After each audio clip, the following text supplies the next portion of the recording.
Eric, on a vu ce matin qu'il y avait des retours un peu à l'entraînement individuel, mais pas forcément tout le monde présent collectivement. C'est toujours le même problème d'infirmerie, ouais, tu peux faire un petit peu. Toujours, alors absent, Julien Cardinal, Sadio Aïdara, Jonas Martin, des locaux.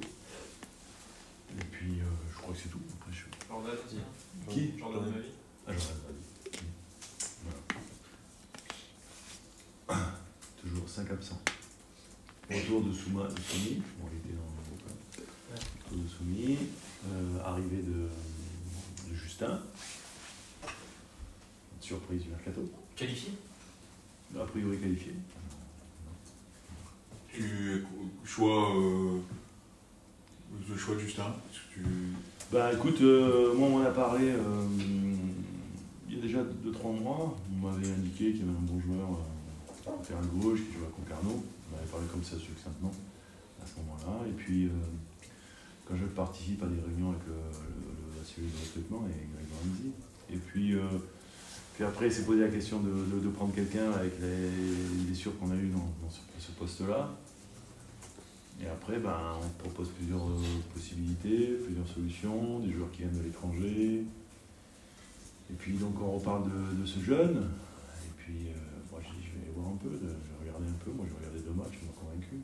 Je trouve que j'ai dit qu'est-ce qu'on va s'emmerder à aller prendre un joueur qui va débarquer d'un championnat, un étranger, voilà. Et, je trouve que ça renforce en plus quelque part je sais pas, les valeurs du club aussi. C'est un garçon du coin qui est à côté de Saint-Brieuc, je crois. Voilà, donc je trouve qu'il a 19 ans, tu peux travailler avec lui, certainement qu'il a une marge de progression. Puis j'aime bien aussi ces profils qui sont passés un peu en dessous des radars, qui n'ont pas été repérés à un moment donné et à qui tu donnes la chance. Parce que quelquefois, ils sont bien aussi bons que ceux qu'on te propose ou qui jouent à droite, à gauche. Et donc voilà, c'était aussi pour préparer l'avenir. Donc voilà, je trouve que c'est plutôt intéressant. C'est pour ça que je disais que ça va peut-être étonner, parce que voilà, on va chercher un joueur en national alors qu'on a un club de Champions League. Donc voilà, mais après la qualité est là pour moi. Je sais pas, il a fait une conférence de presse, pas encore. La qualité est là pour moi, il a pour lui d'avoir un super pied gauche. Puis après il est très propre dans tout ce qu'il fait, c'est un garçon qui va assez vite, qui a de la taille aussi, parce qu'il fait quand même 1m84-85. Après c'est un profil un peu longiligne comme Bradley est un peu plus petit, mais c'est un profil un peu comme ça. Mais voilà, j'étais convaincu par les images que j'ai vues, et à partir de là j'ai dit à Greg, n'allez pas vous emmerder, allez chercher un joueur qui va mettre du temps à s'adapter en plus et tout ça. Donc notre choix s'est rapidement porté sur lui. Et après ce que tu en as vu pour le moment, il est arrivé il y a cette semaine. Il a fait que l'entraînement là ce matin. Mais est-ce que tu l'estimes apte pas forcément physiquement, mais en tout cas physiquement, je pense, parce qu'il jouait il y a 4-5 jours un match avec Concarneau. Alors il n'a pas joué hier le match parce que. Mais il pourrait rentrer dans la rotation. Il peut rentrer dans la rotation, bien sûr. Il pourrait même être titulaire demain. Justement, Le Havre, une équipe de bas de classement. Aujourd'hui, vous êtes sorti un petit peu de cette lutte pour le maintien. C'est justement un match piège. C'est des matchs qu'on n'avait pas réussi à bien négocier depuis le début de la saison. Je crois que quand on se remet dans le contexte d'Auxerre, quand on y est allé, ils n'étaient vraiment pas en bonne position. Pareil pour Montpellier quand on y est allé, pareil pour Angers. Et ces 3 matchs, on a vraiment été, dans le contenu, on n'a pas été bon, tout simplement. Donc on a perdu ces matchs assez logiquement. Et il va falloir effectivement, sur ce match du Havre, si on veut continuer à regarder un peu en haut, faire un bon résultat. Et c'est là que j'attends un peu l'équipe. Parce que c'est vrai que se transcender sur certaines situations, tu joues des matchs de Coupe d'Europe, tu joues des matchs de derby contre Rennes, des choses comme ça, c'est bien. Et après, moi je remarque l'année dernière notre très bonne saison. Elle s'est aussi construite sur. On a battu pratiquement tout le temps toutes les équipes qui étaient des équipes normalement de notre catégorie. Donc, et aujourd'hui, Le Havre est une équipe de notre catégorie. Alors, sûrement le fait que budget, des choses comme ça. Alors peut-être que c'est encore un peu plus faible que nous, mais comme dans les 3-4 derniers budgets de la Ligue 1, eux ils en font partie aussi, quoi. C'est une équipe qui centre beaucoup, une équipe qui... Ouais, c'est l'équipe qui centre le plus et qui a le plus haut taux de pourcentage de centres réussis. Un petit peu, je pense, nous on sont pas mal aussi, mais on n'a pas beaucoup de... À l'image du match contre le Shakhtar, on a beaucoup centré, mais on n'a jamais trouvé personne. Donc ouais, c'est une équipe, je pense aussi, par rapport à ses difficultés, par rapport à la situation, qui pratique un jeu un peu plus direct il y a quelques mois, qui va nous imposer des choses dans le défi physique, dans la bagarre, dans les deuxièmes ballons, des choses comme ça. Donc ouais, forcément, il faudra qu'on soit prêt. Si on n'est pas prêt à répondre, on ne va pas exister comme les matchs précédents, justement, contre ce genre d'équipe. Il y avait eu, on a souvent parlé des matchs d'avant, la Ligue des Champions, il y avait avant le premier match de Ligue des Champions, avant Barcelone, avant d'autres matchs, mais là, on est avant le match attendu par tout le monde, attendu par le public, attendu aussi peut-être par les joueurs. Est-ce que là, on sent plus peur que là, qu'il soit dans le match d'après, qu'il soit peur de se blesser, peur de... Je sais pas. En tout cas, s'ils sont dans cet état d'esprit, ils font fausse route, parce que ceux qui jouent contre le Real, c'est ceux qui ont montré des choses, et notamment sur le match du Havre, et sur le match de Shakhtar, et sur le match avant de Rennes. Donc tout ça, c'est nous, le staff, on prend en compte tout ça, et les entraînements. Donc, la meilleure manière de se blesser, c'est de se restreindre, de faire attention, parce que voilà, il faut son match à fond, son match de foot, et puis après, on verra bien ce qui se passe, et puis on verra bien qui soit sélectionné pour le match. Alors, ils sont tous sélectionnés, parce que pour le match de Champions League, on a droit à un peu plus de monde. Ça, c'est sûr. Après, qui jouera, qui démarrera, qui rentrera, ça, c'est encore autre chose. Moi, j'ai pas du tout envie de parler de ce match. Ce que j'ai envie de parler, c'est du match du Havre. J'espère que tous les joueurs sont focus sur ce match-là. On va pas parler du Real, donc, mais si Brest veut rejouer l'Europe l'an prochain, se rapprocher des places européennes, il faut faire un résultat. Forcément, c'est pour ça. J'ai dit, moi, nous, comme je l'ai dit depuis longtemps, on a envie d'exister dans cette Ligue 1. Peu importe si on joue d'autres matchs, on veut parler des 3 compétitions, de la Champions League, la Coupe de France, voilà. Mais là, le match le plus important, c'est celui qui arrive. Et il est important pourquoi ? Parce qu'en gagnant, certainement qui nous permettrait vraiment de nous replacer, quoi. Donc c'est ça qu'on a envie. Après, je sais que les Havrais vont rendre chèrement leur peau et que ce sera certainement un match très difficile et qu'il faudra être capable de mieux le négocier que les matchs précédents dont j'ai parlé. Oui, justement, ils sont toujours piqués par Auxerre, par Angers, par Montpellier. Voilà, la prestation n'a pas été à la hauteur de ce qui était possible face à ces équipes supposées un peu moins luttées. Ouais, non, ils ont été piqués. Non, toi, on te sent toujours piqué par les résultats, mais est-ce que c'est transpirant? Comme je le dis souvent, moi, quand je perds contre une équipe que je pense largement supérieure à la mienne, on leur dit bravo, on les félicite. Quand je pense qu'on a perdu, comme contre le Shakhtar par exemple, parce qu'on a donné le match, forcément ça me déçoit, parce que tu as envie effectivement de te faire battre par une équipe qui à un moment donné, tu as été supérieur, mais pas parce que tu as toi, effectivement, et je pense que à Auxerre, à Montpellier, à Angers, contre le Shakhtar sur le dernier match, c'est des matchs qu'on a perdus parce qu'on a donné le match à l'adversaire, parce qu'on a fait des fautes grossières, parce qu'on n'a pas été dans le contenu de ce qu'on voulait faire, parce qu'à un moment donné on n'a pas fait une bonne entame de match, parce qu'à un moment donné on ne s'est pas mis dans le... Donc tout ça fait que, voilà, c'est toujours pareil, c'est des matchs qui donnent des regrets. Moi, le match de Barcelone n'a pas donné de regrets. Le match de Barcelone, et même si le match de Barcelone, franchement, le 3e but, tu dois pas le concéder, le premier également, mais tu sens que voilà, si ça vient pas là, ça va venir après, parce que voilà, il y a vraiment de la qualité, qu'à un moment donné, tu sens l'écart, et que tu peux pas t'en vouloir, toi, même joueur. Alors que je pense qu'ils ont beaucoup de regrets sur le match du Shakhtar, comme je pense qu'ils ont des regrets sur le match dont on a parlé. Donc voilà, que ça se reproduise pas, mais après, malheureusement, ça reste du sport, le sport de haut niveau. Si on savait la performance qu'on va faire, ça serait plus facile. Est-ce qu'en termes de fraîcheur, tu as quelque chose à... Est-ce que tu perçois quelque chose de l'effectif? Est-ce que c'est l'hiver, il pleut, il fait froid, les terrains sont gras, il y a l'enchaînement des matchs? Est-ce que tu sens que c'est un peu dur de partir? Ouais, certainement que c'est sûr, que ça en fait partie, certainement qu'on manque de fraîcheur aussi, comme ça c'était... Mais après, quelle autre solution là? On n'a pas de solution. Donc moi, à nous, en récupérant un peu plus de joueurs, de faire un peu plus tourner, de donner la chance à des joueurs qui sont un peu plus frais. Voilà, c'est à nous après de gérer l'effectif. C'est notre travail, c'est notre rôle, c'est de faire des choses. Donc, Mais bon, il est évident que c'est pas la meilleure période pour être très frais. Est-ce que tu as été entre guillemets surpris de voir que parmi les supporters, surtout les supporters, les observateurs, les gens avaient presque été déçus ou surpris de vous voir vous incliner contre le Shakhtar, alors que finalement c'est une très bonne équipe européenne et que vous aviez entre guillemets le droit d'avoir cette défaite. Est-ce que ça t'a surpris de voir que en fait, les gens vous attendaient encore victorieux sur ce match?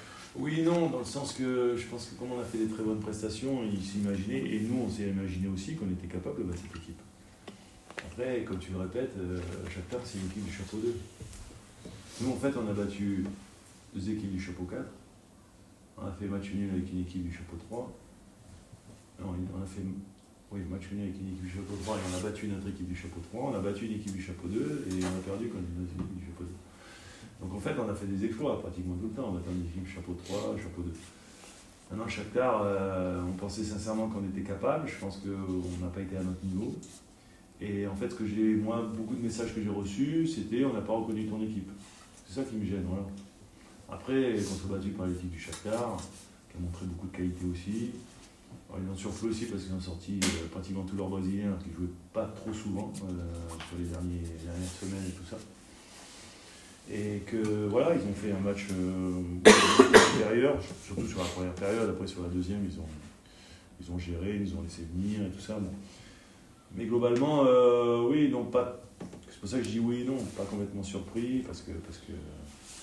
Mais en même temps, je trouve que c'est bien. Ça veut dire que quelque part, on nous considère aussi et qu'on n'est plus regardé comme la petite équipe brestoise que beaucoup d'observateurs se demandaient ce qu'elle faisait là au milieu de cette ribambelle de grandes équipes qui participent à cette Champions League. Donc, à nous d'en tirer l'enseignement et à nous de continuer à progresser. C'est ça qui m'importe, moi, c'est que l'équipe progresse.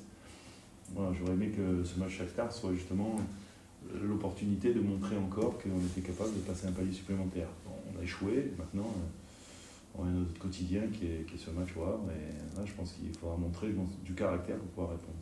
Tu as parlé des joueurs retour, c'est un joueur majeur, peut-être que ça te saoule qu'on parle de lui, mais Pierre Lesmelou était du voyage en Allemagne, ouais. Il s'est échauffé, il a fait le décrassage après, il n'a pas joué.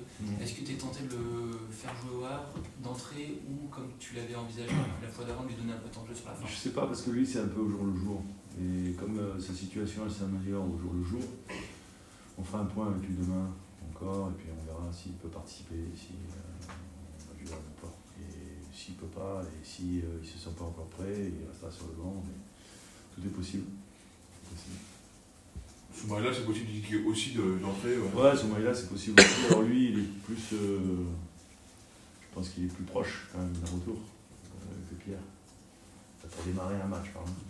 Donc voilà, après, c'est toujours pareil, quand tu reviens d'une blessure, il y a une opération pour une pubalgie, bon, bah, tu as envie de le remettre parce que tu as envie qu'il reprenne. Mais tu veux faire attention aussi parce que voilà, il n'a pas envie qu'il rechute non plus, quoi. On a eu une petite alerte hier avec Julien Cardinal qui avait repris depuis 2-3 jours avec le groupe et qui hier a arrêté dans le jeu, dans les oppositions, parce qu'il a ressenti un petit truc. Donc voilà, on est toujours en alerte. Alors il ne s'est pas refait mal. On a refait des tests ce matin, c'était plutôt bien, mais on va pas on sait qu'il ne va pas être dans le groupe non plus parce qu'on ne veut pas prendre de risques.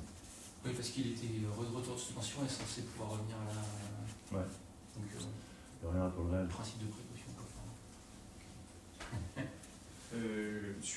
Juste sur l'arrivée de Justin Bourgault, tu nous avais dit en début janvier que le point sur le mercato se ferait aussi en fonction des retours de blessures. Est-ce qu'on peut s'attendre, maintenant qu'on arrive à une grosse semaine de la fin du mercato, à voir peut-être d'autres joueurs arriver C'est pas sûr parce que en fait, au moment où on se parle, et j'ai pas encore complètement de visibilité, et sur Pierre, et sur Jonas, et sur Julien, et sur Massadio.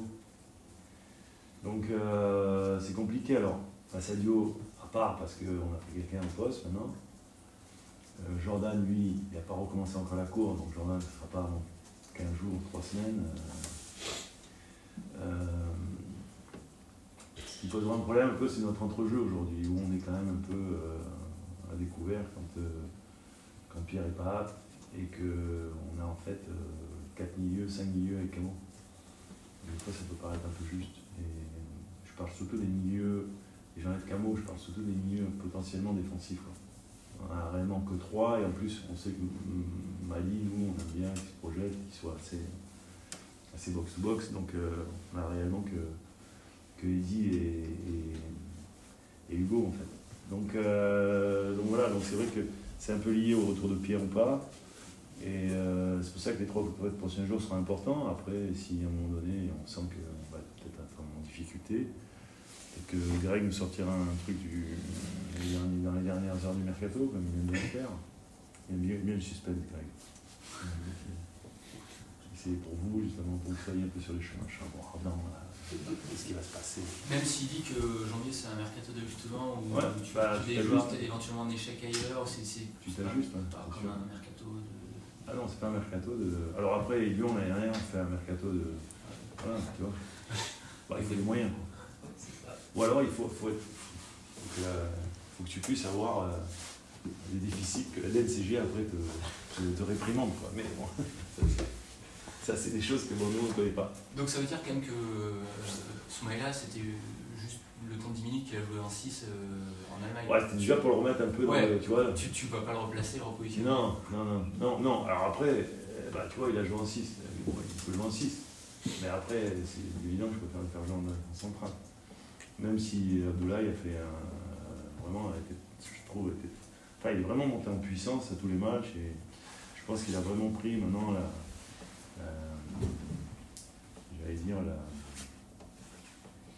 la dimension du poste, et surtout par rapport à ce que nous on attend, par rapport aux échéances, par rapport au match, par rapport à l'enchaînement de matchs.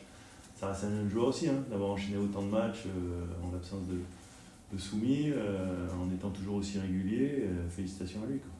Parce que il jouait qu'à 3 l'année dernière, c'était pas la même chose. Et puis Belbala aussi sur le... Ouais, et puis en plus, quand sur ses premiers matchs, on lui a mis un peu des bâtons dans les roues, parce que bon, on lui a ouvert le dessus du pied, après, bon, 2-3 petites choses, mais bon, effectivement, un guerrier. C'est bon? Merci. Allez.